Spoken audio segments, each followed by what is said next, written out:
ഇടിയപ്പവും മുട്ടക്കറിയും ഉണ്ടാക്കി നമുക്ക് കഴിക്കാം. രാവിലെ പ്രഭാത ഭക്ഷണം. മുട്ട പുഴുങ്ങിയതെടുത്തിട്ടുണ്ട്. തേങ്ങായ, ഉള്ളി, പച്ചമുളക്, വെളുത്തുള്ളി എല്ലാം എടുത്തു വെച്ചിട്ടുണ്ട്. അതവിടെ ഇരുന്ന് അരച്ചുകൊണ്ട് വരാം. അരച്ച് വെച്ചിട്ടുണ്ട്.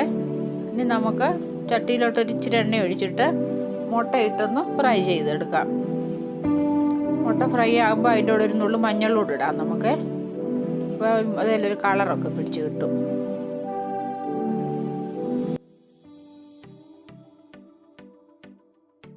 പിന്നെ നമുക്ക് ഈ മുട്ട ഇനി കോരി മാറ്റാം.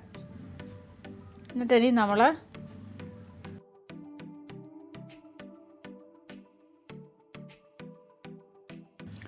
ഒരു സവാള അരിഞ്ഞു വെച്ചിട്ടുണ്ട്, അതങ്ങോട്ട് ഇടാം. സവാള തീരെ പൊടിയായിട്ട് അരിയാമെങ്കിൽ അങ്ങനെ അരിയണേ.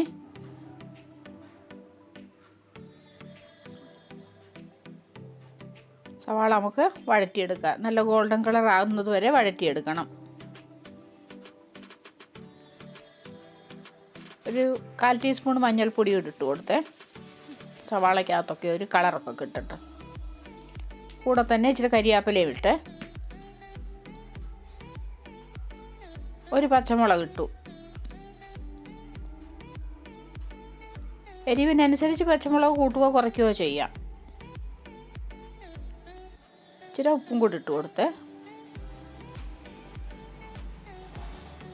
ഉള്ളി എളുപ്പം വഴറ്റി കിട്ടാനാണ് ഉപ്പിട്ടത്. പിന്നെ നമുക്ക് ഒരു ചെറിയ ഒരു പാത്രത്തിലോട്ട് 2 ടീസ്പൂൺ മല്ലിപ്പൊടിയാണ്, പച്ച മല്ലിപ്പൊടിയായത്. അതിനകത്തോട്ട് ഇച്ചിരി ചൂടുവെള്ളം ഒഴിച്ച് ഇതിനെ ഒന്ന് പേസ്റ്റ് പോലെ ആക്കിയെടുക്കാം. കട്ടയൊന്നും ഇല്ലാതെ നല്ലപോലെ ഇളക്കണം. ഇനി നമുക്ക് ഈ ഉള്ളിക്കകത്തോട്ട് ഇത് ഒഴിച്ച് കൊടുക്കാമേ.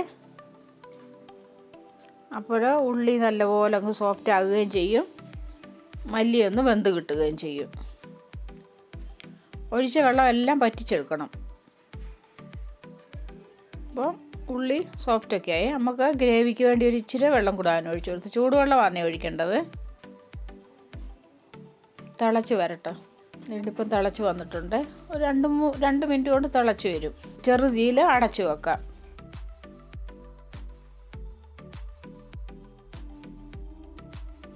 ഗ്രേവി കുറുകാനാണ് ഇങ്ങനെ ചെയ്യുന്നത്.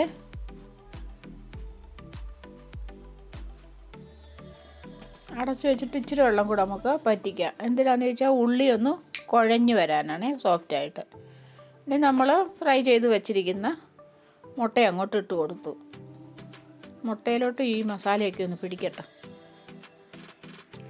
ഒന്ന് തിളച്ച് വന്നിട്ടുണ്ട്. പിന്നെ നമ്മൾ മുമ്പേ അരച്ചില്ലായിരുന്നോ, തേങ്ങ, പച്ചമുളക്, വെളുത്തുള്ളി, ഒരിച്ചിരി ജീരകവും കൂടെ അരച്ചായിരുന്നു. ഒരു നുള്ള തേങ്ങയുടെ അരപ്പൊഴിച്ച് കഴിഞ്ഞിട്ട് ഒത്തിരി തീ കൂട്ടി വെക്കത്തില്ലേ. തേങ്ങ ഒത്തിരി അങ്ങ് തിളയ്ക്കണ്ട, ചെറുതായിട്ടൊന്ന് ചൂടായാൽ മതി. ഇച്ചിരി വെള്ളം കൂടെ ഒഴിക്കാം നമുക്ക് ആവശ്യത്തിന്.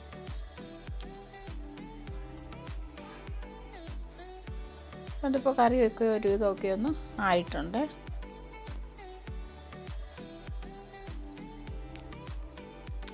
ഒരു ചെറിയ തിള വന്നിട്ടുണ്ട്. നമുക്ക് ഇച്ചിരി മസാലപ്പൊടി ഇട്ട് കൊടുക്കാമേ. അടച്ചു വെക്കാം. തീ ഓഫ് ചെയ്തിപ്പോഴേ.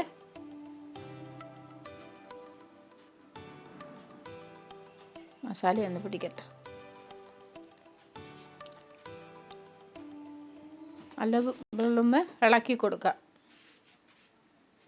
ഇനി നമുക്ക് ഇച്ചിരി കരിയാപ്പിലയും കടുകും കൂടെ വറുത്തതൊന്ന് മേളിലോട്ട് ഒഴിച്ചു. ഇത്രയേ ഉള്ളൂ, സിമ്പിളായി. കറി വെന്തു.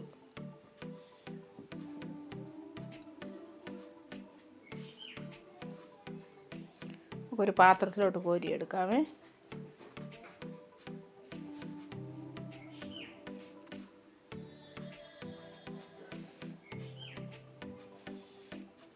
ഇടിയപ്പത്തിൻ്റെ കൂടാണ് സെർവ് ചെയ്തത്.